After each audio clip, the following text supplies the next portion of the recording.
This is NBC Nightly News. A huge storm system spawned tornadoes from Canada to Pennsylvania and Ohio, killing at least 90 people. Hundreds injured, thousands homeless. The governors of Ohio and Pennsylvania both declared a state of emergency. We have two reports. First, Jennifer McLogan in Pennsylvania. The tornadoes played leapfrog with one another, scooping up whole neighborhoods, arbitrarily skipping the next. In Pennsylvania, the death toll reached more than 60. It was a carnage. It's like a war. There's people all over the place, and I felt like I was about the only one left in town. There was just nobody here. And I couldn't believe it. Tornadoes surged over much of the Midwest, ripping through western and central Pennsylvania, northeastern Ohio, western New York State, and even parts of Ontario. Hundreds were injured, even more left homeless. The National Weather Service said it put out tornado warnings, but some said the tornadoes just hit too quickly. Now they're gone. Now I don't got no one. Erie County, Pennsylvania, where more than a dozen died, appeared to be the hardest hit. Officials say there was $13 million worth of damage in the town of Albion, where virtually every building was destroyed. There's bodies laying under all this rubble. It's terrible. It's terrible. Pennsylvania's governor declared a state of emergency and called out the National Guard. The Red Cross here said it was the worst weather-related disaster in state history. The tiny farming community of Atlantic was leveled. 5 were killed running for cover. Dozens hurt seriously. Their farms and livestock, a total loss. Many of the farmers were Amish and carry no insurance. Residents of Cranesville fared no better. This trailer park had more than a dozen homes. The tornado tossed the trailers like tinker toys, picking them up and then dropping them hundreds of feet away. When the first funnel cloud touched down here, it was 5:10 p.m. Scott and Chris Luthi were just returning from work to greet their baby girl when they heard what sounded like a railroad car explode through their back door. You could see the tornado coming, and I just grabbed my baby. I have an 18-month-old baby, and I just grabbed her and a blanket, and I ran. They hid in a ravine. The tornado passed over their heads, but everyone else in the trailer park was hurt. 3 were killed. But just the thought of seeing my house like it was, it's just terrifying. And to hear that people were killed up here, you know, and we could have been killed too. It's just terrifying and horrifying. And it's just... Jennifer McLogan, NBC News, Erie County, Pennsylvania. In the gritty blue-collar work town of Wheatland, Pennsylvania, 6 were killed, 32 injured, and most of the town's south side blown away. The Ohio Street Hotel looked like a dollhouse. This used to be the Yurga Trucking Company. This was Sawhill Pike. This a house. This a neighboring apartment building.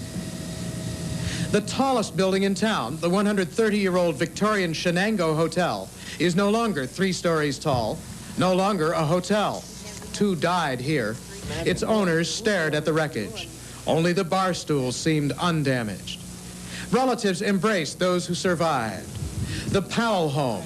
Their grandchildren salvaged what they could. Herb and Elizabeth Powell weren't there to help because they were hospitalized. Among what was cleared from the wreckage of their house, a neighbor's vehicle blown there from 100 yards away. Recollections of what it was like. It just blew the whole place right away, and they said they were down on the floor and they were hugging each other and holding the backs of their heads so that, you know, everything was flying, and Linda was being hit in the back with concrete blocks. The cooler fell down on top of them. It took the storm only minutes to pass through. It'll take residents months, in some cases years, to rebuild their homes and their lives. Robert Hager, NBC News, Wheatland, Pennsylvania. In Ohio, 16 people were killed. More are feared dead.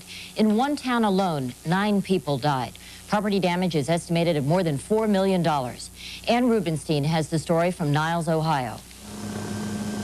There may have been 2 funnels, there may have been 10. No one is sure, but one of them tore a path 3.5 miles across dozens of living rooms in Niles, Ohio. People lost everything and didn't have much warning. Mary Hurlinger's home for 12 years is gone. Well, this was my living room.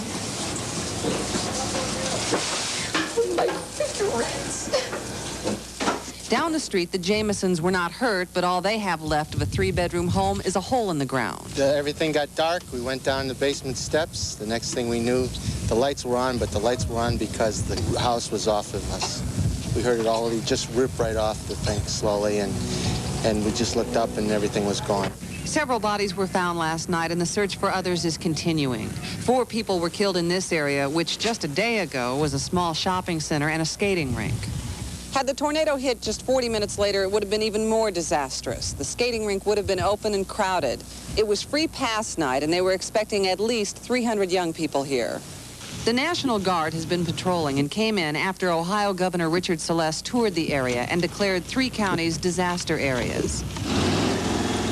Cleanup of the community will take weeks, and it may take as long for the shock to wear off.